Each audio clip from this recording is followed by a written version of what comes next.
This morning I'm at Bangpayen Palace, which is summer palace of the royal family, or was the summer palace of the royal family, about 60 kilometers outside of Bangkok. There's lots of buildings here that you wouldn't expect to find in Thailand. Bangpayen was first built by King Prasatthong in 1632, but it later fell into disrepair. It was part of Ayyuthaya, which was the capital of Siam for over 400 years. Ayyuthaya was razed to the ground by the Burmese in 1767. At the end of the 19th century, the palace was rebuilt, and most of what you see today was built by King Chulalongkorn, otherwise known as Rama V.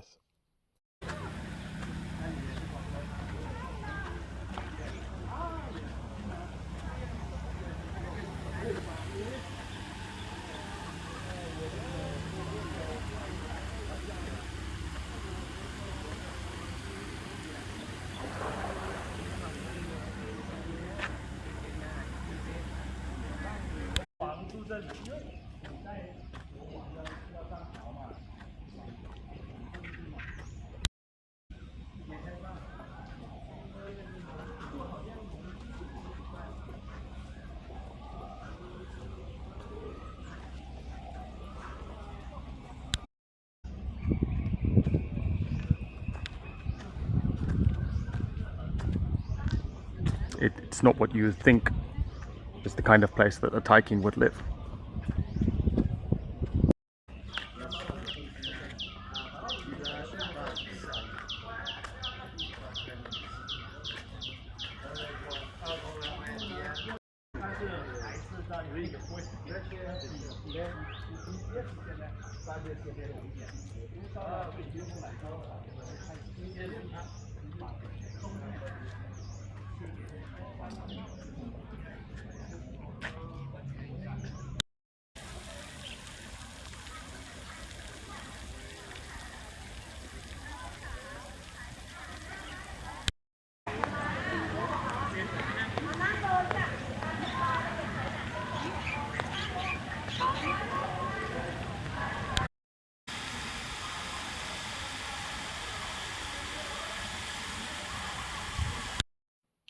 This monument was built to commemorate the Queen's first wife. In 1881, she was travelling to the palace by boat when the boat ran into some trouble. The Queen and their daughter fell into the water and drowned. The story goes that onlookers were powerless to help, as touching a member of the royal family was a crime punishable by death. That law was later changed.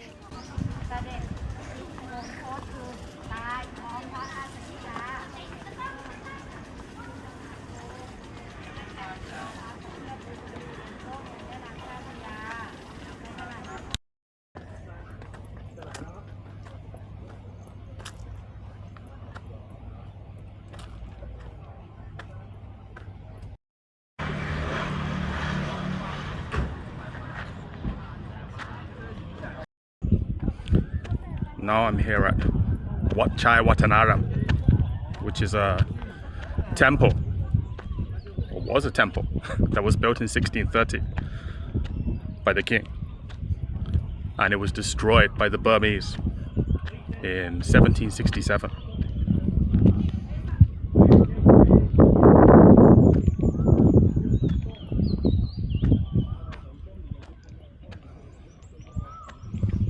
The king is the same king that built the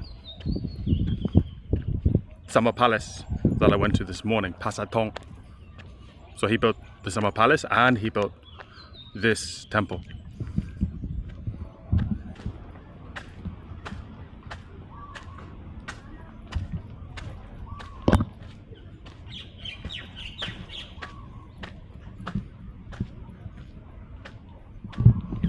It was in the 1990s when the Thai government decided to start trying to rebuild some of this, and you can see some of the work here.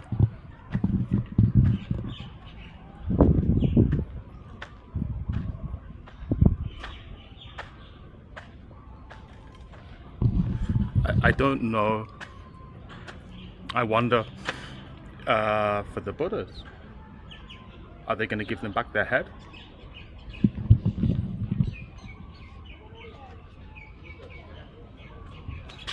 So this is with no restoration, or very minimal restoration. I can see some work's being done there. And then this is restored. Almost looks new. I'd say here like 90% of the Buddhas, there could be 100 Buddhas here, 90% of them are missing their head. Some of them are missing their bodies too.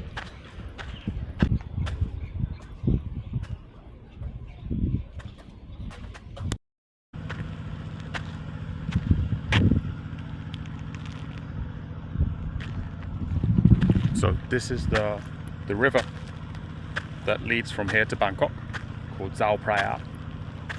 It's the main river that goes through Bangkok. And presumably, if you were to come here a few hundred years ago, you come by boat.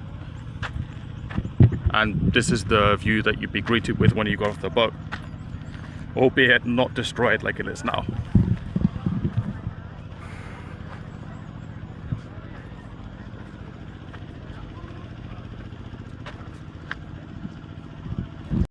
One thing that would happen at a lot of these places, and I've seen it in other countries too, and people would steal the bricks and use them to build their house, to build other things.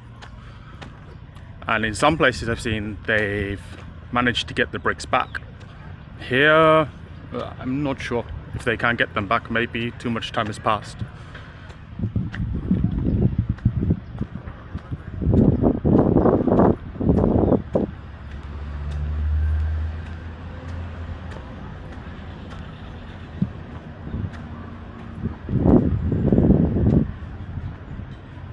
But you can see on the wall there would have been some reliefs, which are mostly destroyed now.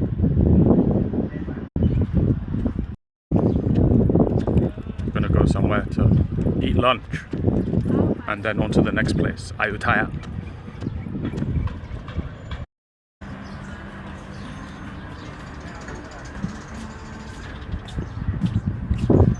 This is the place we were taken for lunch. The view's quite nice. We're in the middle of some rice paddies.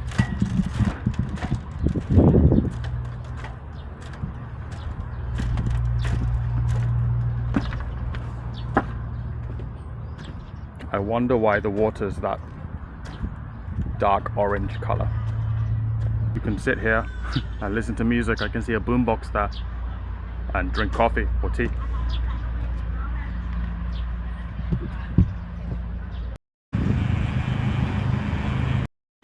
So this temple, Wat Mahathat, was built around 1380.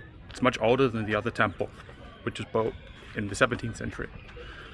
But it was destroyed by the Burmese, the same as the other place, in 1767.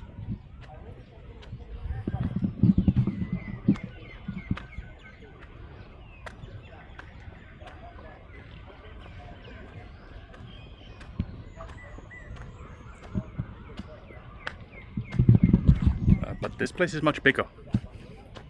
Feels much bigger. You can see some towers in the distance and you just get an impression of how big this place was.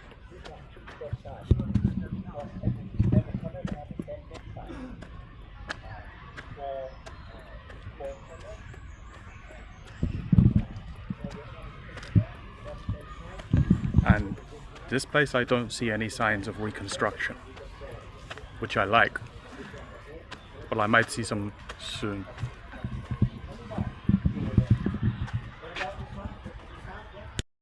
So this temple, Wat Mahathat, you can get up more on the temple. You can kind of climb up on some parts. Other parts not so much, but I don't think you'd want to climb up because they're looking a bit wonky. This tower looks okay. This looks like it might fall down in a strong wind.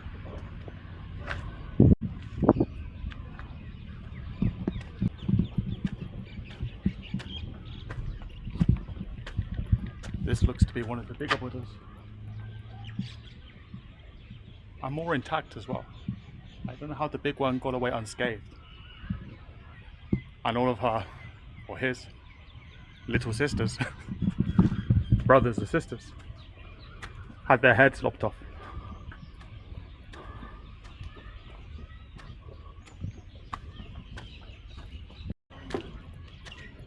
More headless Buddhas and bodiless Buddhas.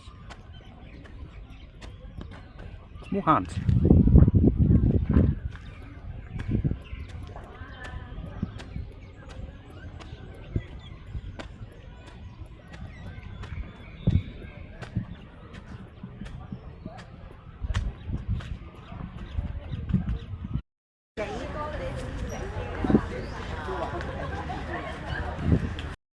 So I don't know when. And there's a lot of people over there, but the Buddha's head fell from a statue at some point and got trapped in the roots of that tree. I think it's called the Bodhi tree. And it's been there ever since.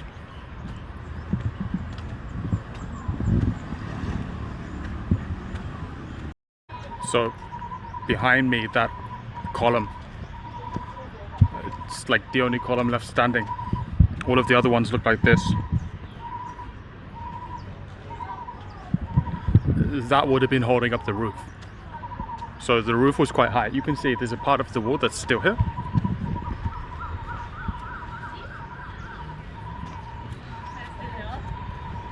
So it would have been quite an impressive space.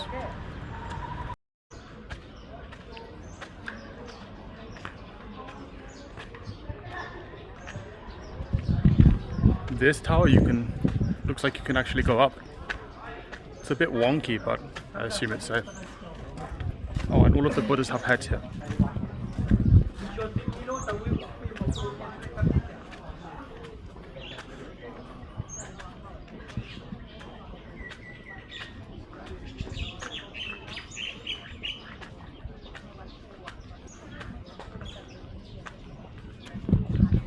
Heads and eyes that have been painted on. Well, not these ones at least. So if you see all these stubs, the remains of these pillars, you see the Buddhas on the other side, and there's a wall behind the Buddhas. You have to imagine that this was like a passageway with a roof, with a tall roof, at least as tall as the Buddha's head, that the monks could walk through, I guess. And perhaps there was another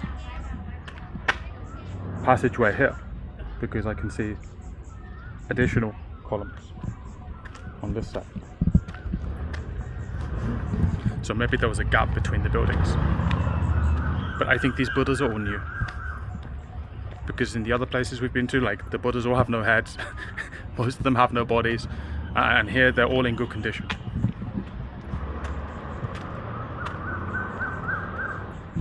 Which is nice to see. It's good to know what things looked like when they were at their peak.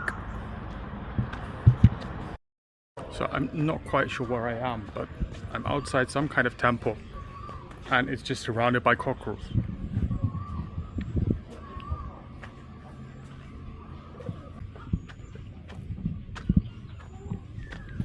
I get the elephants because we're in Thailand, but I don't really know the significance of the cockerels.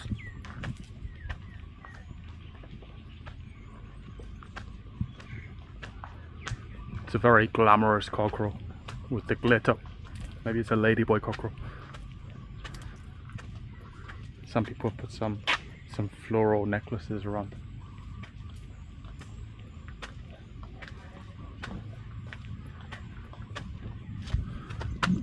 I wonder if you can buy them. So I found out the story is like this. There's a building behind me and there's a statue of one of the former kings, and he liked to fight chickens. He liked cockfighting, and people go inside, they leave some incense, they leave an offering, they wish for something. If the wish comes true, they come back and they buy a cockerel. So it must work because there's a lot of cockerels here. Yeah, so that's why there's like a museum of cockerels, because this guy, or this statue of this king, will make your dreams come true. So I think that's the last place on this trip, on this day trip, and now we're going to go back to Bangkok.